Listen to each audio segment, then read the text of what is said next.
Welcome back, ladies and gentlemen, to the Oceanic Pro League. We're here for our second game, but first, let's have a look back at that MVP for our last one. And despite maybe distorting under a tower a little bit prematurely, it has to go to Swiffer. What a performance. Yeah, Swiffer, again, leaving up that Swiffer LeBlanc, you can't afford to do it. It's two teams that have kind of thrown the gambit over to Swiffer and say, okay, we're going to leave the LeBlanc up. We have a plan. It didn't work out in that game, Atlas. It really made me scratch my head because Immunity were looking so good, like Rich Gang before them, in a winning position against the Chiefs. We'll see them playing again, but the Chiefs, they are opening up little weaknesses at the start of their games. And Direwolves, they're one team that might be able to capitalize on those. Yeah, but the Chiefs, they just look to be able to team fight so incredibly effectively. It doesn't even matter whether they're behind. If they manage to get the team fight that they want and coordinate it the way they want it, man, we saw it against Rich Gang. We saw it here today. Their adaptations are wonderful. They're able to recognize weaknesses or maybe recognize when teams are at their powerful points and come up with an on-the-fly strategy to combat them. Because, again, their compositions have regularly been a step behind the enemies. They've regularly been going all in on the mid-game, getting to late, but then out team fighting. Just showing little adaptations that show why they're such a respected top team. Oh, yeah, and why they're now 7-0. But speaking of which, on the other side of the rift in our next match, it is going to be the Direwolves. And they've been on a tear just recently. Of course, the only game that they have dropped was their previous bout against the Chiefs here. And this is going to be the rematch of the big one, these top two teams here in the OPL. And we'll see whether Perfections gets the same kind of camping that he got last time. Yeah, they came into this 5-1. Of course, they haven't played all the games, but look at this clip. So again, 4 minutes 11. This is the first time we saw Direwolves and Chiefs a few weeks ago. What's the first thing we can say? Perfection, the top laner, the person who's really been carrying the Direwolves forward. A big gank comes through. He dies at level 4, I believe. 4 minutes in, very early in the game. So that's not too irregular, an early top lane gank. It happens. Yep. But that's not. It didn't stop there. We're looking, look at the clock now. 7 minutes. Swiper's gone back, picked up a Phage. Perfection doesn't respect that power spike. Solo kill. And you think, all right, that's Perfection in a lot of trouble. It's going to be finished at this point, 7 minutes in this top lane. But they don't stop there. The third gank comes in at 9 minutes. They absolutely singled out Perfection as the man to hold down. This top laner, this mechanical beast in Perfection, was repeatedly ganked and targeted by the Chiefs. And that's, again, Direwolves' only loss was on the back of Perfection, just not having the items or even the levels to really combat the Chiefs, what the Chiefs threw at him. Yeah, and we have to mention that he then picked up Rumble into Aurelia yet again the very same day, and the complete opposite happened. We highlighted it last time on the OPL here, and it doesn't even matter. You have to camp this guy, otherwise he can take over a game. And we saw his Hecarim, and man, I'm still getting nightmares. I mean, I know he's from the Shadow Isles, it's just generally a scary dude, but man, I'm frightened of the Perfections Hecarim, and I would be unsurprised if he's on the ban list because I don't know how you deal with that. I think this laning phase as a player commands respect, whether it's the Aurelia, whether it's the Hecarim, even the Rumble, aside from that one performance. You mentioned that he picked it again. He dominated, I believe it was Christmas trees in the top lane that game as the Rumble. So he has so much carry potential. You can understand why the Chiefs put a lot of work, a lot of prep in trying to hold him down.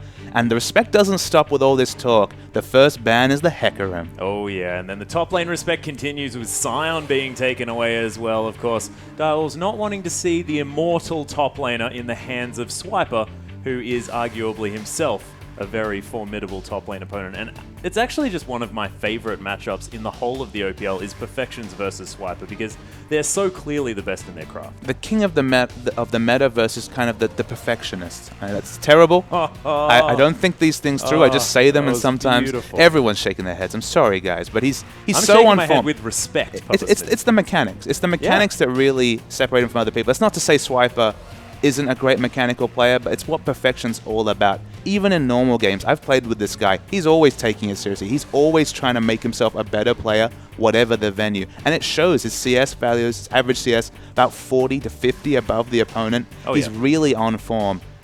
I thought the tank matchups were gone last series when we saw the Malphite and Scion bans, but we still saw the double tank. It still was the Maokai matchup in the top lane. But as the bans come through, some of these other top lane champions being banned away.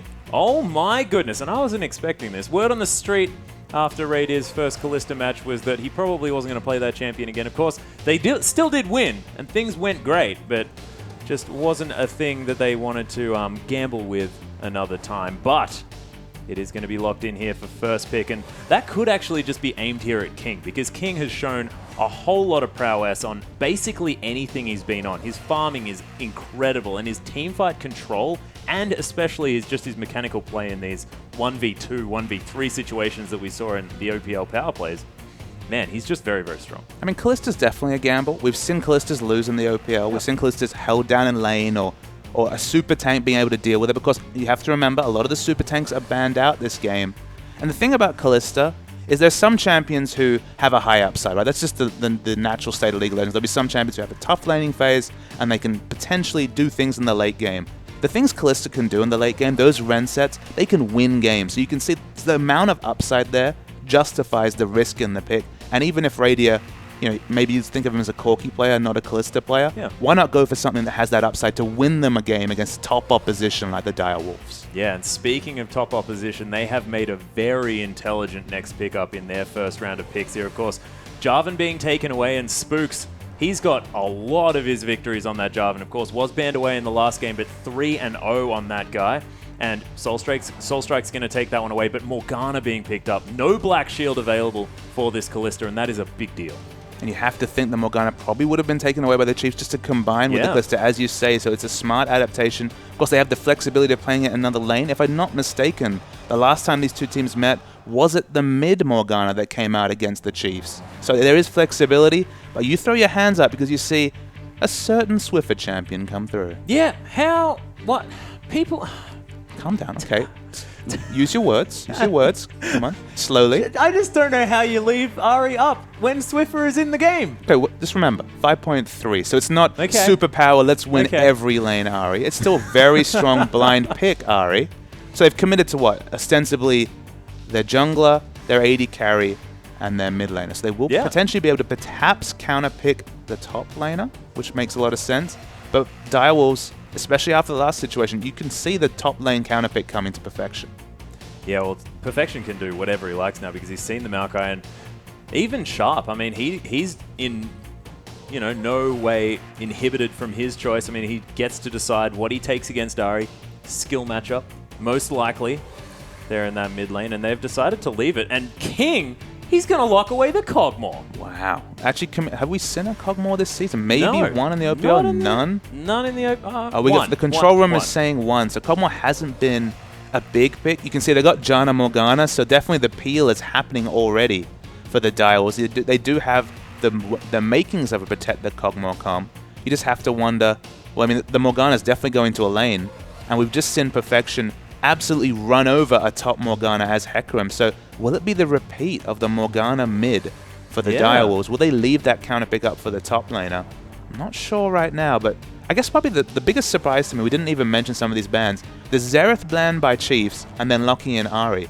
Given that they know Swift is an Ahri player, you don't want to pick Xerath with Ahri open and an Ahri main on the enemy team. So interesting to me that they banned that Xerath and then went with the Ahri. Why not just leave it up, ban away something else, maybe the Morgana, for example, and profit? Yeah, or maybe they were just sort of hoping to be able to pick up that Morgana, but only 2 seconds remaining.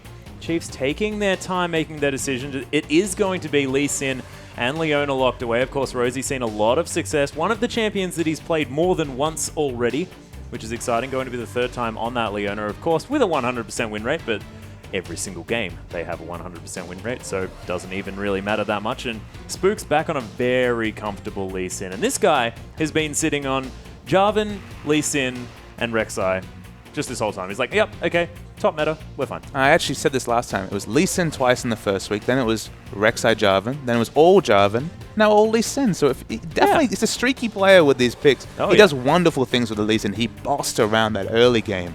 We're waiting for this last lock to come in. This would open up a top Morgana. Morgana versus Maokai, decent matchup, would be a farm matchup for both of them, and maybe the utility coming out from the Black Shield for that Cogmore will be enough. So I wouldn't mind seeing a hyper carry in the mid lane.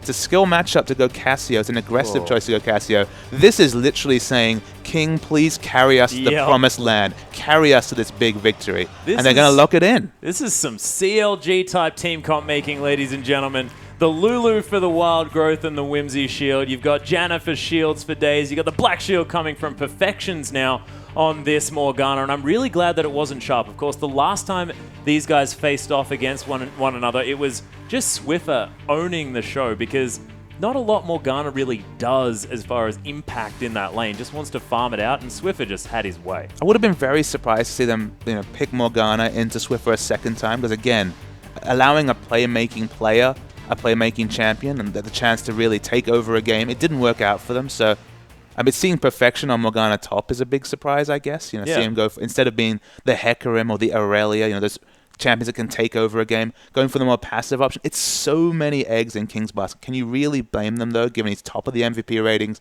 I believe has the highest GPM, any of the kind of statistics, the outer game statistics, he's topping those lists. But there's two threat comps, and there's please Cogmore win us this game comps. Yeah, exactly. But we've seen Cogmores be incredibly strong in the past, and it might be Direwolves' chance to sort of even the score here with the Chiefs, because of course 7-0, and if the Direwolves manage to win these next two, they can make the Chiefs 7-1 and join them in that 7-1 point. But who do you think is going to win, ladies and gentlemen? Let us know via Twitter using the hashtag CHFWin or DWWin and send them on through. You can even pop in that hashtag IamOPL as well, if you like. I, of course, always do, even when I'm tweeting about dinner at my mum's or something like that. I just really like including that hashtag. So make sure you do that and let us know exactly who you think is going to take this game, because I personally don't know. Both of them with very clearly defined strategies going into this one, but we'll see who manages to get the tools to put it together. And I really want all the viewers to make their voice heard, because it's a massive game. This is 7-0 takes on 5-1, potentially even going to pick up a win later, the Direwolves. So they're definitely on a winning streak. It's only Chiefs that unsettled them previously. We saw a bit of the flavor of that game, that top lane camp that Perfection was under. Will it be the same story on Morgana? Probably not. You look at Morgana and you're like, all right, maybe another lane. Yeah. But you look at a lot of these Direwolves lane, they picked very strong laners. Like Morgana, okay, she can't put on so much pressure, but she can at least counter push quite well against this Maokai. Ganking a Lulu, that's frustrating, whether it's the laughs or just the speed, the whimsy walking away. It's not a lot of fun to do there. This Cogmore, though, it's shades of the GE Tigers in Korea. They love to run these Cogmore comps. This is basically Cogmore being completely enabled by his team. Let's talk about the kind of supportive abilities that will be available to put on this Cogmore in the late game. We're talking about the Morgana Black Shield. We're talking about the whimsy potential to speed him up if he's at the front line. Yeah, exactly. Check your watch. There's more to go. We're only talking about the second champion here. We've got the second shield coming through. Triple shield we're talking about between Janna. I reckon most of his health bar can be shield by the end of it. He builds a Bloodthirster. That might be overkill. He can have some extra effective health with the Wild Growth. He can have some healing from Janna. Jarvan can throw down a flag. We're on 5.3, so that still gives him attack speed. Yep. So, well, it only had the armor removed. Okay, I believe, so absolutely. So it's still fine. So Jarvan's at full power, I guess, can put down the attacks with so many innate. His buff bar on his. It's going to be overflowing. It's going to be overflowing. Like they might have to that might be how the Chiefs win. Just his whole screen is buff. Is there a limit to how many buffs you can give someone? Like if they pick up Zeke's, will just not go through because he's already so well You're too looked strong, after. Man. Yeah, maybe. But it's all in on King. And let's track back King. We've been super impressed with his performance. One thing you can say about him, super aggressive player. So he's on Cogmore, a champion that at least until the grouping phase has to play pretty passively. At level 6, you can start harassing with your ultimate and do some good trading in lane, but especially early, he doesn't have the same outplaying potential as some of those escape carries we've seen. He's not going to be the Graves we saw last time out where he could flash shockwaves and be really aggressive. That's not what we're expecting from King. So he's going to have a different string to his bow. And I'm not saying he can't do it. He's been wonderful so far this season. But anything goes wrong in laning phase. He's against Radia. We're talking about the established veteran of the AD carry position, maybe the most well-known Oceanic player, against this young upstart who's, people, when they're doing those ratings, those rankings, people are talking about King versus Radia. It's a toss-up. You either look at history or look at current performance, and King's been really impressing us.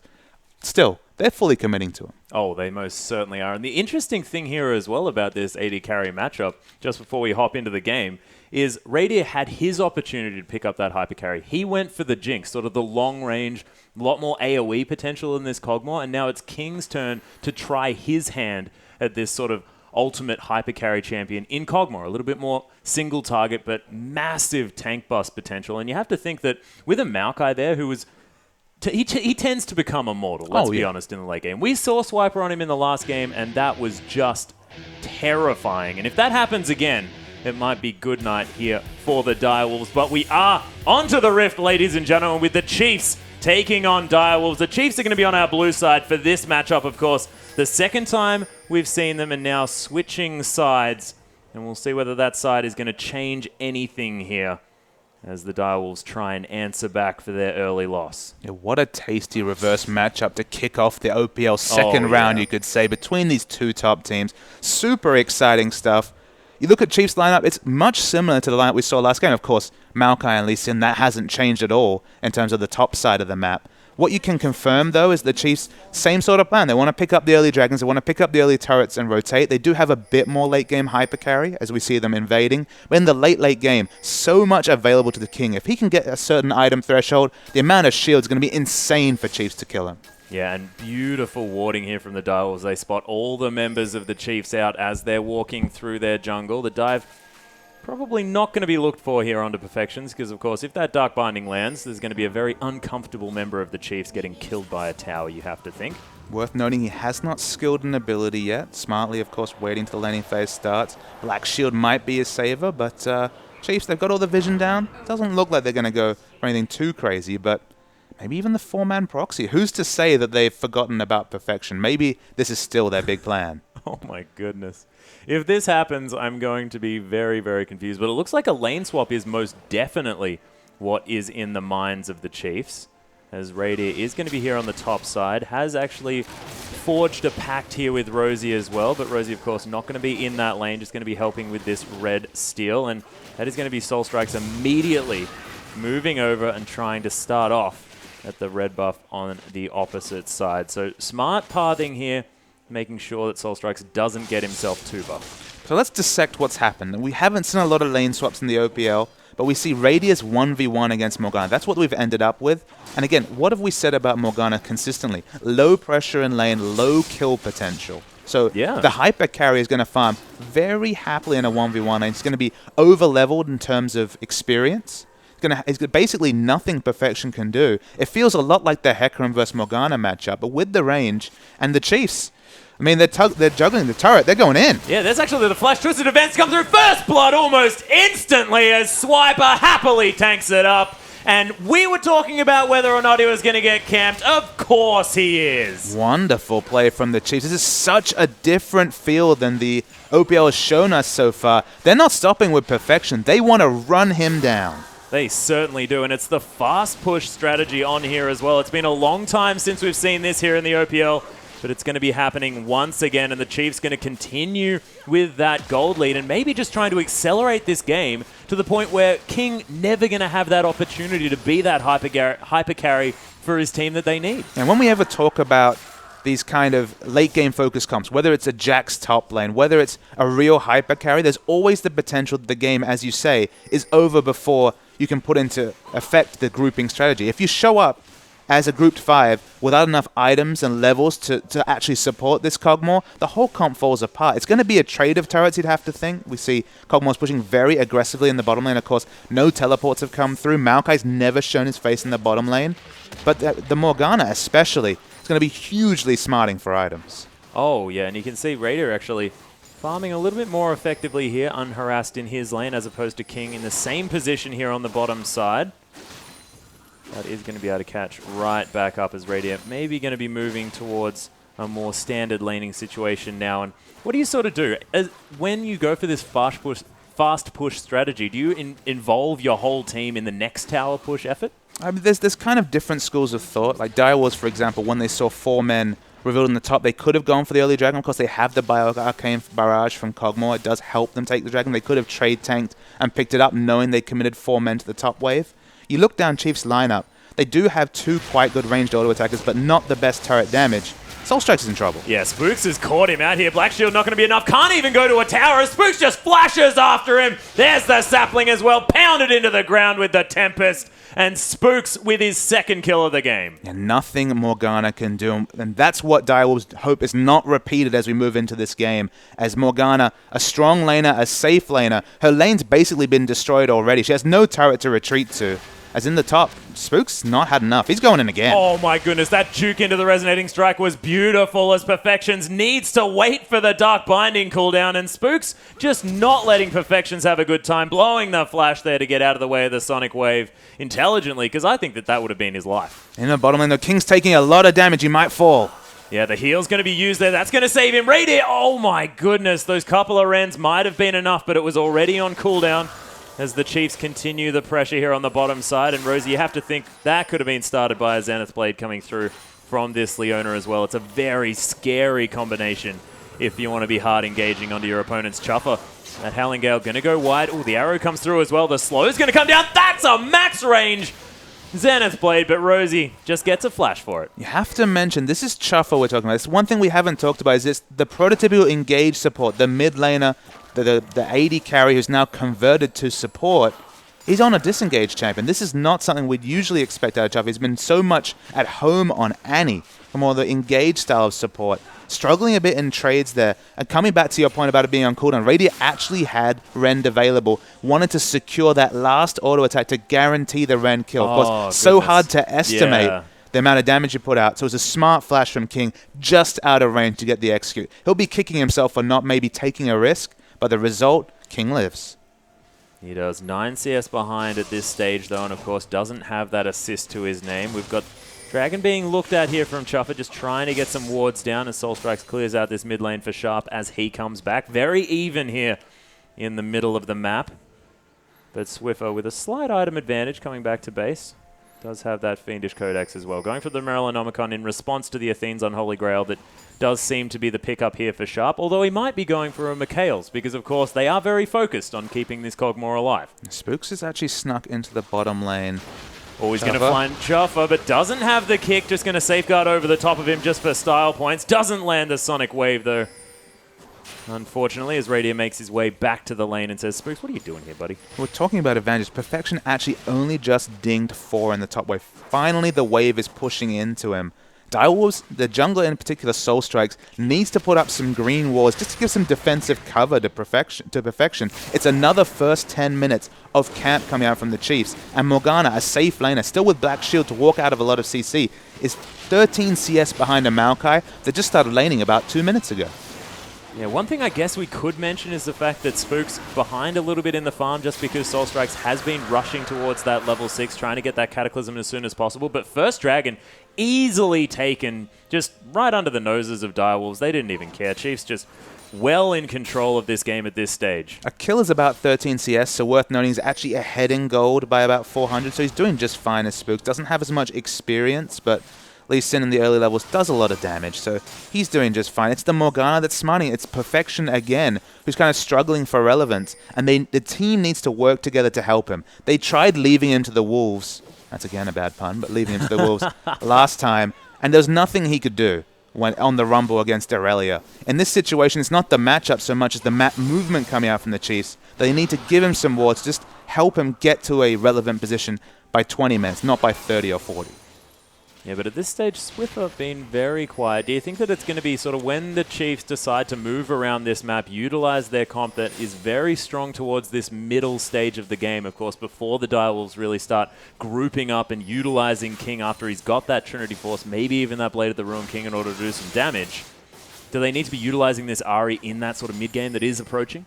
See, the issue with Ahri against Lulu is that Lulu is by far the best defensive laner. She does have offensive harassment. She has so much wave clear. She has so many ways to disengage and all in between the polymorph, the ultimate on herself to add health, the disengage coming out from the Q. Actually, we see the Fate's Calls used in the bottom lane, but just kind of zoning coming through onto King. Yeah, King just going to take that Eye of the Storm and be A-OK. Radiant does have that Vampiric Scepter, looking for the dagger next item. We'll see whether he goes for the Hurricane after the Vamp Scepter or whether he's going to decide more of a C&J type play, go for that Blade of the Ruined King early on. We'll see, of course. A lot of schools of thought on this Kalista. With the Lee Sin Ahri combination, to come back to your previous question, they want to be creating picks. They have some good offensive wards down. But Lulu, it's not just her kit, as I described, that's defensive, that keeps her alive and an all-in. She has so much wave clear that she really punishes you if you get a failed roam. If you fail roam on a Lulu, she's going to half health your turret. So they're looking for their spots. They're waiting for maybe the laning phase and bottom lane to end before they get the real purchase out of this Swiffer Ahri. Yeah, speaking of which, Swiffer actually taking the worst side of a trade there in the middle lane as Sharp, using his Whimsy very effectively, is still down by 2 CS, but that is nothing. Absolutely nothing. This mid lane is most definitely a wash. Just farming it out are these two champions. It's the top side of the map that we see the largest discrepancy, and the bottom side starting to catch up here as well. Zenith Blade lands here as King. He gets forced to use that flash yet again. The Ren comes in and Radier just bounces out of the way. Spooks, he isn't even finished yet as Chopper's taking a lot of damage under his tower. Sonic Wave, he tries to bait out the Juke but doesn't quite get there. Dragon Rage, of course, unavailable, and Spooks has to be a little bit careful. And worth noting, at the same time in the mid lane, everything blown except Swiffer's flash. And again, very close health bars by both. But yes, we saw the Q come through from Spooks. He wanted to get that nice little exclamation point onto the trade. But more importantly, Kalista picks up the gold. Yeah, that is a very big deal here as well. We'll see what Radier decides to put in his pocket as he heads back to base. 20 CS now the advantage, and with a kill on top of that one. That is a lot of work that he's done. Of course, Perfection's been left alone for the last few minutes, and of course, being Perfections, he's going to be completely caught back up in that farm. And he's definitely not used to the lack of attention he's received for a few minutes this game. The first 5-6 minutes... He's probably upset. He was living up to the dream. Maybe he thinks that it's a bit of a conceit thing. It's like, oh, so much attention for me. Yeah. Maybe he looks at it that way, but I think he'll enjoy the downtime to be able to farm a bit. Absolutely, and he's going to be doing just that, of course. That Tormented Soil almost maxed out. So he's going to be able to use that. Does have an extra point in that in the Dark Binding, just to make sure that it's going to be lowering its cooldown, doing a little bit more damage as he comes in. Does still have that teleport available, as do both of our top laners. Relic Shield going to be used to pick up that tank minion in the mid lane, and Trailblazer going to be used to try and clear out this wave. But, oh, looks like Soulstrike's in a lot of trouble. Going to flash very early as Swiper came round. Shuffer going to try and throw out a Howling Gale. Does try and keep this tower alive as Charm does go wide, but this is going to be the outer turret in the mid lane being brute forced here, but Vengeful Maelstrom going to be used by Swiper to keep himself out of trouble, and the Chiefs, they're going to be A-OK, just able to take down the last outer turret here in this game, and we know that they love to get tower pressure. They love to have control of the map by getting rid of those obstacles, so look to see them now put that pressure far forward in vision, most likely. That is a max range charm that Swiffer landed beautifully onto Chopper. The Chiefs are a naturally proactive team. That's just how they play. They're always, there's lots of teams that are trying to go for the late scaling and then getting punished by the Chiefs lineups. But this is to a different degree. This is lane swapping. This is a 4-man, 2-minute turret dive. This is them playing super aggressive, both respecting the potential of the Direwolves and respecting the comp they're against. This comp in the late game is an oppressive Kog'Maw comp, where Kog'Maw can even go to the front of a fight, basically eat damage, harass with his long range, potentially have the red buff, get a slow. It's almost Kog'Maw getting the picks, doing the damage, being the front line, because there's so many shields and inherent tankiness coming out from the support stats that there's just so little options to lock him down the late game. The best way, as you've discussed a few times this game, is to play around him and end the game before that happens. So just arcing up that natural playstyle, taking out the outer ring of turrets about 12 minutes into the game. They're probably going to be able to control the Dragon very comfortably. They definitely had a mid-game comp, but they've just doubled down on it in such an impressive fashion. Yeah, Radier happily dancing around these minions here in the bottom side. But another thing that I want to mention is the fact that Kalista, she's no slouch in the late game as far as hypercarry potential. Has a lot more AoE coming through as well. So if Radier manages to get in amongst these fights, I mean, you get rid of Direwolves' augmentation on that Kog'Maw, it's going to be quite difficult for him, and it's going to be another dragon here taken for the Chiefs. There is a ward on it, so Direwolves do know that the second dragon was taken, but Chiefs going to get another one for free. It's worth noting, though, that Kog'Maw does his damage not through skill shots, but through 800 range auto attacks. So even though Kalista has hyper mobility, she still can't win in a straight trade of damage in the late game with his Biocane Barrage steroid and just the amount of range he has. So even though she's a hyper carry, she's a different flavor of hyper carry, but to use her in a fast push comp, which is what this effectively has been, as we see, big damage coming onto the inner bot lane turret, is a different style of League of Legends, but it's just opened up by their strategic adaptations at level 1, something we haven't seen in the OPL so far. And Swiper again he really likes this new Righteous Glory build. Picking up the Spectre's Cowl now, of course, building to match his lane opponent, and of course that double AP comp that's going to be coming out from the Direwolves. Of course, more of a triple AP comp because King's going to be doing a lot of magic damage as well with that Bio-Arcane Barrage. As Swiper going to make his way back here to the top side and eats a Dark Binding. And the thing about the Righteous Glory Bow is usually it's people completely rushing that item, just basically finishing it at the 14, 15-minute mark of the game. It's not an expensive item to build once you have the Catalyst completed. But Swiper, at least last game, Catalyst into Frozen Heart, didn't even look to finish the Righteous Glory, just wanted combat stats for the first fight. Realistically, Direwolves is basically 100% magic damage, especially early before we see, say, the Infinity Edge or the next big AD purchase come through from King. So it's smart to pick up magic resist early, has the health and regen coming through from the Catalyst. It's a team fight build, and Swiper, he's given up on lane the last 2 games. He just wants to get team fight ready as soon as possible because his team is grouping at 15, 10. At this point, it was 2 minutes into the game they were grouping.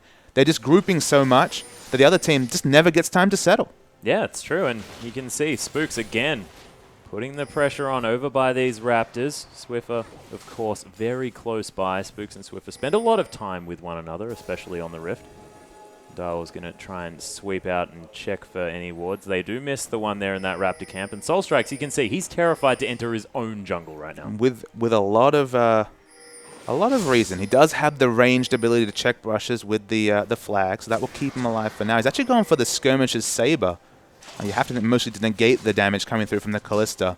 Looks like he's taking it on his back to try and trivialize the Radier in team fights.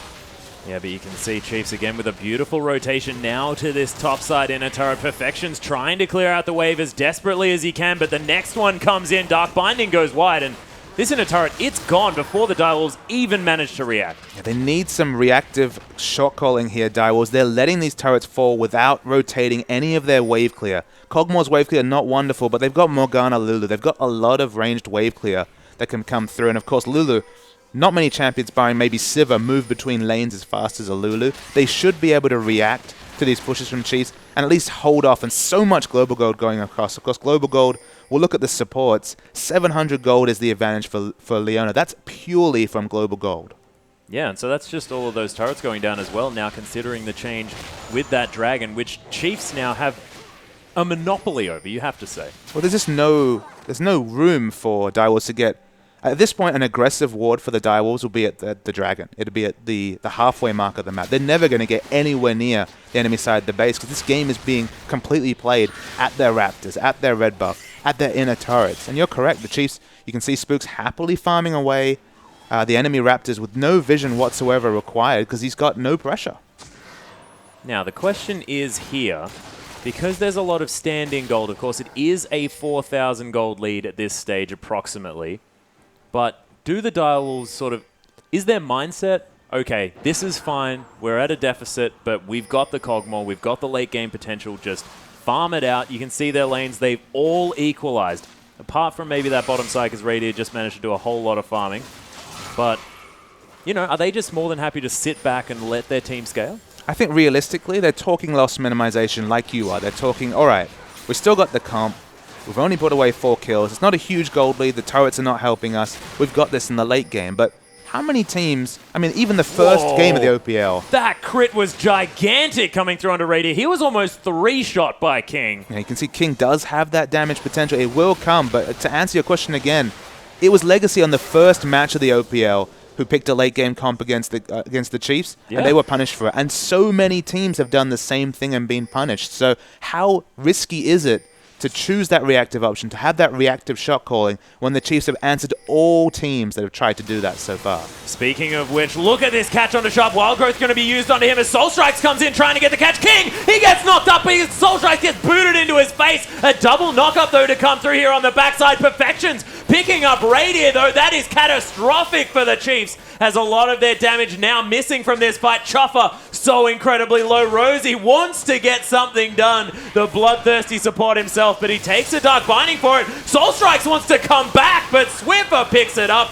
King gets Rosie, and he manages to pick up Swiper as well. 1-1-2 now on this Kog'Maw. Of course, he didn't manage to pick up that last kill. It was Sharp, but the Direwolves answering back beautifully in that fight. And Direwolves fans are hoping that's a preview for some of the subsequent fights in this game. If you hopefully we'll get the replay and be able to see just how aggressively Kog'Maw was able to position in that fight. Remember, this is the longest range AD carry. Usually, he's fighting behind a whole load of tanks, but that's the difference. When you run all these supporty choices, Sharp eventually takes a big burst of damage, but King is able to position so aggressively because of the amount of peel options he has. He's completely the damage frontline for this team, and he does not need to hide behind his supports because of how much damage he's doing. It's a very, very long fight. King's low health, but the re-engage will be the big win here for the Direwolves. So we keep rolling. And so eventually the Dark Binding comes on to Rosie. But again, King, he's in front of 3 members of his team because that's how this Kog'Maw comp operates. It's Kog'Maw enabled by his team, not held back by the tanks or the divers of the enemy team. Yeah, it was beautiful play. Perfection's about to have that Soul Shackles back up. Does have teleport here as well if the Direwolves want to start something. Is going to use it in order to join this fight. Dark Binding not going to find its mark, and Direwolves looking just to take over this dragon, and the Ren stacks actually run out here, so Soul Strike's able to pick up the first dragon for Direwolves, and we'll see where they start a fight. Swiper already at half health as he tries to engage. Soul Strike picks up the kill under Spooks here, and Swiper's dead as well. The whole front line has been destroyed as King is rocketing forward. Radiant trying the best that he can to get the heck out, and my goodness, the Direwolves, they know exactly when their power spikes are, and I think it's pretty soon. Yeah, the grouping has started, and you can see just the amount of power from this comp. King is the front line, King is the damage. King isn't the tank, but he has so many different statistics coming through from this support. Swiffer needs to watch himself, though. Yeah, Swiffer, he does get caught on that Tormented Soil, uses that Spirit Rush in order to get himself the heck out of there, as Radiant going to be... Oh my gosh, was that the tower? As Kathy and Surprise not going to be able to finish off Radiant here as well, as manages to get their answering kill under Kog'Maw. Swiper's teleported in from the side. Perfection's going to use the Dark Binding. Maybe not the choice that Swiper wanted there, as Morgana going to use that Black Shield, Dark Binding, sorry, in order to get himself back okay. But Rosie with the max range Zenith Blade. Wild Growth there, but it's not going to be enough. Radiant doesn't get the kill. It's going to be Swiper, but look at the Solar Flare and the layering of CC. We were just saying that the Direwolves were playing beautifully. Never count out the Chiefs. So the thing about a Protect the Kog'Maw comp is that when you take a few too many turret hits and then don't respect the Ren stacks that are already on top of you and get bursted down, your team comp falls apart because everyone's already used a lot of their long cooldown supportive abilities on you, and your team comp literally completely revolves around you. So we've kind of seen the best of Direwolves comp and kind of where it falls apart. The Chiefs, they've done the first 15 minutes of this game to stop the grouping phase from ever happening. We've seen, even with the underdone items, even before the items are really overtuned for this Kog'Maw, Direwolves comp and their synergy around team fights is almost oppressive. So they need to be, both teams need to be so careful, because the next engage, if it goes landside in either advantage, probably sets the tone for the game. Oh yeah, and we'll see whether the Direwolves can manage to actually pick up some objectives off their next fight, of course. Oh, Soul Strike's getting caught by a charm here, but does have a lot of friends around. Orbit Deception not going to find its mark, but they didn't manage to pick up any turrets here. They had a couple of outer turret options that they could have potentially rotated to. Of course, did get the Dragon, but is that enough here? Do they need to be getting more from these one fights? They just, I mean, to be honest, like, even though this is so risky against a proactive team like the Chiefs, they need to lose the minimum. You'd have to say with the picks, they've started to arrest the global gold lead that Chiefs had, but they need to actually answer with their own turrets, as you say, to start just evening it up. Because if this is even at 30 minutes, at 40 minutes, it's going to look great for Direwolves. But if the next big objective, whether that's the Baron or another round of outer turrets come through for the Chiefs, there is the potential that Radia and his team get too big for even the amazing synergy between champions and the Direwolves to come together. But if we have a look here back to the farm, as Perfections, he's now ahead by 23 after that horrible time that he had earlier on, and he's evened up the scoreline here as well. 1, 2, and 3 now on this Morgana. Hasn't been getting nearly the attention that he wanted, but he was the one that managed to get Radiant out of the fight. Followed him with that Soul Shackles in that Dragon Pit and managed to pick that one up. Sharp going to get caught by the Solar Flare, though. Beautiful catch from Rosie. The Wild Growth is available. Sharp tries to escape, but doesn't make it out, as 3 men, probably enough to get rid of a Lulu. It looks so easy and so effective, this comp, when they're grouped, but when not grouped, and especially we'd already talked about the fact that Direwolves have never been able to get the awards in. Soul Strikes, though, is caught. He's dead as well. Yeah, Spook's sort of kicking him out just for the fun of it, because the charm was perfect from Swiffer. And the inner turret, it's going to fall down now as well as Direwolves. You have to say, they were just caught with their pants down there a little bit. Well, Direwolves recognized they needed to group earlier than expected, even before the big power spikes were done, because their strength is as a 5. Their strength is not as a 4, certainly not in a skirmish as 2s. They're against strong skirmish champs, Ahri, Leona, Lee Sin, some of the strongest skirmish champs in the game. And we saw how powerful they are grouped. I don't know why they're going solo farming the side waves, 1-1-1 across the map. They don't have the ward coverage to be able to do that safely, and there's so much pick potential on the Chiefs. They need to respect that. They need to be 5-man grouped, because that's the only way they're going to win this game. The Chiefs, though, not now with the aggressive warding we were quite expecting. Direwolves managing to clear those out deep in their jungle. You can see there is a row of pinks very defensively placed here from the Direwolves, but you can see that Baron side very much in the hands of the Chiefs.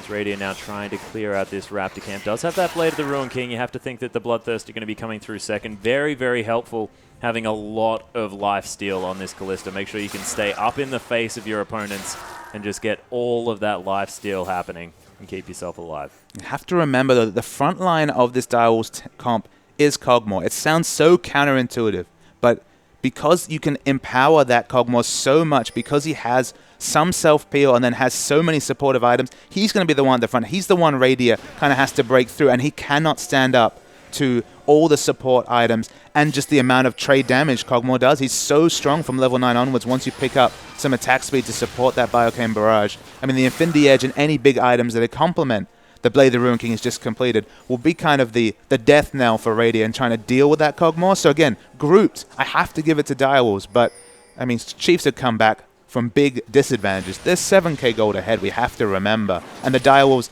they've already made some poor executions on their team comp already. They cannot afford another one. Oh yeah, we'll see whether the Chiefs manage to get the gank situation that they're looking for, as the Direwolves just going to try and clear out vision here as well. Blade of the Ruin King, as you mentioned, going to be completed from Kog'Maw. So that's the 2-item spike here for this Voidling, as Soul Strikes gets caught by the charm. There's the Twisted Advance as well. He gets Wild Growth, but it's not going to be enough. Unstoppable Swiffer. There's the Fate's Call into Sharp here in the front line as Swiffer, another charm in this fight, picks up another kill for his team. And Radiant, he secures that one. Dark Binding going to go wide, and the Chiefs just look so good in a team fight. The Chiefs are by far the best Oceanic team at running these pick comps, but Direwolves, why is Soul Strikes there? Why is Soul Strikes so aggressively positioned when they don't have the ward coverage to support where he's at? They're not respecting all the lines he see coming through from Chiefs. And again, they had to use the Wild Growth. So many defensive abilities on this Jarvan. There was nothing left for the Kog'Maw. Their comp fell apart.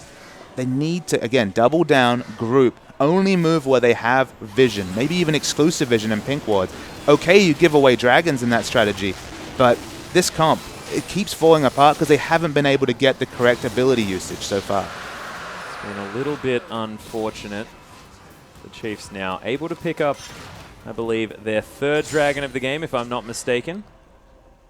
I believe it is, yep. And this outer turret in the mid lane going to be the focus from Direwolves in response, as all the Chiefs were back in base. So going to be able to pick up a consolation prize here in the mid lane.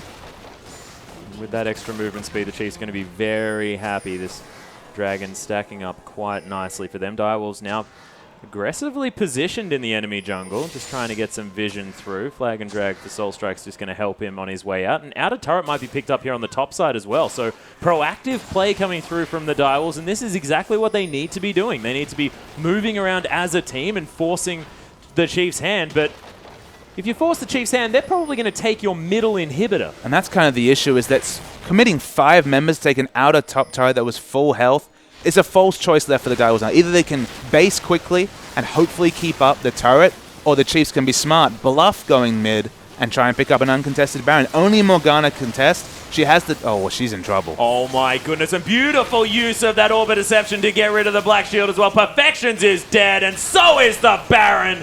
Of course, that Ren just did probably a potential of 7,000 damage, something stupid like that. As Radiant now 3-1-4 on this Kalista, playing fantastically, you have to say, as Swiffer going to clear out this top wave, congratulate himself by getting a little bit more gold. 6-0-2. And look, I know this is 5.3, Ari, but Swiffer is just so impressive on this champion. Absolutely. She's still very strong. She's still such a great blind pick, because at the end of the day, skill matchup, it comes back in our vocabulary. That's what Ari excels in. When you pick the Lulu, you're only looking to split the lane and amp up a Cogmore, but they've never got the fights they've wanted to, barring those 2 very early in the game. And the rotations, you know, we're saying rotations so often you might think this is an LCK stream, but they've been really on point from level 1, holding down the Morgana so that she wasn't the level 6 4. She couldn't port in at the early dragons and, you know, be a pseudo Gnar and have a really devastating soul shackles. And then just the bluff in terms of going mid and then rotating straight to the Baron was genius from Chiefs. They're so good at this proactive shot calling. It's not just the pre-game plans, it's the experienced heads calling on the fly the objectives they're looking for, and they're getting everything they want, whereas Direwolves, they're left with tatters. Certainly seems so thus far. They do have, you know, King with a lot of long-range wave clear with the living artillery and the bioarcane barrage, just the fact that he can shoot stuff from a long way away. That may help him out. The Glitterland's also there from Sharp. So is their stall potential going to be enough coming into this situation, or is it just going to be the Chiefs popping the Righteous Glory and just running straight in and saying, I don't care about a turret? I mean, Maokai can potentially reach an item threshold where they can do that. It's not yet. He doesn't actually have a lot of health. He does have a lot of resists, but doesn't really have a health pool. He's only got the Righteous Glory. I believe it's the 300 health from that item. So tanking turrets, he'll be good at it, but it's not the massive 4,000 health Maokai we've seen in other games. So they're not really looking for the outright turret dive, and there's still, again, you have to respect the wave clear, disengage, and shields coming out from this Direwolves comp. Yeah. They're a very hard comp to dive. I mean, you can get a pick, you get a Swiffer Charm on, for some reason, an overextended King. Sure, you can take down anything, but for now, the stall will be pretty real from the Direwolves. They're going to try the best they can, of course. With Baron buff, things are going to be a little bit more difficult as that little pool going to be helping Perfections out clearing this wave, and you can see, pretty difficult. Yeah, full health turret still, of course, with the Janna shield riding on top of it. Pushing mid, not a realistic option here for the Chiefs, and to be honest, they've actually taken every easy objective on the map. They've taken the Baron, there was no contest through for Direwolves. They've taken all the outer turrets. It's breaking this base, that's the kind of the big thing for Chiefs. Yeah, Dark Binding actually going to find Swiffer here as well. Safeguard comes through. Soul Strike, though, is just going to get destroyed as Swiffer is quite low, as the turret is now going to be the focus from the Chiefs. They've got the pick that they want, as Swiffer going to use the last of his Spirit Rush in order to get the heck to safety, but everything's still on a knife edge here for both of these teams, as even with Soul Strikes dead, the Chiefs unable to make a decisive play. It's only 32 minutes. It's actually only 15 seconds left on the death timer, so not a lot of time to capitalize. If we look in the bot lane, massive minion wave pushing out for the Direwolves, arresting the pressure of the big minion wave from the Chiefs up the top lane. So in terms of global pressure from the 6th man, pretty even across the board, and it's not the 60-second death timer to really capitalize on a 5v4. Swiffer was low, he had to back away. They can breathe and they can continue to farm, but the Dragons, they're at 3. Another one comes in a minute. You don't really see how Direwolves are going to get to that in the next minute. That's when the timer really starts in this game. The 5th Dragon could be the big turning point. Oh, yeah, and you have to think that with that minion wave now having to be cleared out by a radio, it gave Perfections the opportunity to stop that slow push from coming through in that top side of the map, and Chiefs losing an opportunity there to potentially push something through. Cogmore's finished the last Whisper. He's actually gone for Alacrity Boot, so you can see he needs that flat movement speed. You'd think he had enough support from his good friends at Morgana, Lulu, and Janna. All of them not pretty familiar to the bot lane, but today being played across the map. But he just needs anything to be able to get those extra hits in. Again, if he's trading with Kalista, he'll win the trade sheerly because she'll get 1 or 2 or 3 auto attacks in, while he can get so many at such a long range that she can never disengage the fight because of the amount of speed and the range coming out from the Biocane Barrage. We haven't seen that 5-man team fight because the picks have been so effective from the Chiefs. They're starting to get defensive wards in, though being cleared by Spooks as well. They just really need to stay in their base because, oh my goodness, Swiffer, those going in. Oh, he misses the charm though. Spirit Rush out of the way of the Cataclysm, and Swiffer's going to be okay, but so is King, and that's the main thing for the Direwolves. That was almost the catch of a lifetime. But that's the catch that the Direwolves want. They want people to aggress on King when they have all their abilities ready to be layered on top of him. It's fine, because even though he'll fall low, there's so much healing, the wild growth, so many options, that he needs to be the one eating the picks, not Soul Strikes. They don't want to use any of their utility on their tank.